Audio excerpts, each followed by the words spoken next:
তহবিল সংকট আর নিজস্ব ট্র্যাকের অভাব সত্ত্বেও দেশের সাইক্লিংয়ে এগিয়ে নিতে নতুন পরিকল্পনা হাতে নিয়েছে বাংলাদেশ সাইক্লিং ফেডারেশনের নবগঠিত কার্যনির্বাহী কমিটি।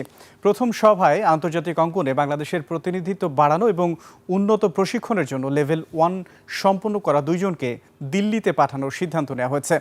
আগামী 10 বা 11 সেপ্টেম্বরের মধ্যে সশস্ত্র বাহিনী ও পুলিশ সহ বিভিন্ন সংস্থাকে নিয়ে আন্তঃ সার্ভিসেস সাইক্লিং প্রতিযোগিতার আয়োজন করার পরিকল্পনা রয়েছে ফেডারেশনের। তবে এই অগ্রযাত্রায় বড় বাধা হয়ে দাঁড়িয়েছে অর্থ সংকট। নিজস্ব সাইক্লিং ট্র্যাক না থাকায় বাধ্য হয়ে হাতিরঝিল কিংবা বিভিন্ন স্টেডিয়ামের রাস্তায় অনুশীলন ও প্রতিযোগিতা চালিয়ে যেতে হচ্ছে তাদের। যদিও সীমাবদ্ধতার মাঝেও আসন্ন এশিয়ান গেমসে বাংলাদেশের প্রতিনিধি হিসেবে আলিফ ও সবুজের ব্যক্তিগত টাইম ট্রায়ালে অংশগ্রহণ দেশের সাইক্লিং অঙ্গনে নতুন আশার আলো দেখাচ্ছে।